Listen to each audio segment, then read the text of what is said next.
So Vena, let me ask you, is monogamy the only real option that we have in the West? That's one of my favourite questions. And my resounding answer is no. Right. I think we've been very socialised into accepting that monogamy is the highest form of relationship.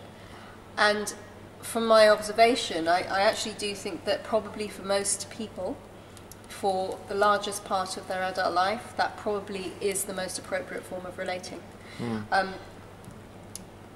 But what I would encourage people to do is to really think carefully about what it is that they want, because we're so hardwired. You know, right from the time of getting fairy tales, the happily ever after bit is hardwired into the way that we think and feel, and so therefore we think that anything else is less than. It's not quite good enough. It's a failure.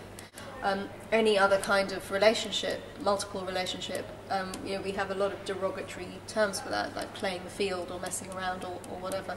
And I would love to see a mindset shift where we're able to have a range of different types of relationship accepted as being valid in and of themselves. As human beings, we have different needs and different wants at different times. What we want in our 20s isn't necessarily what we want in our 50s or 60s.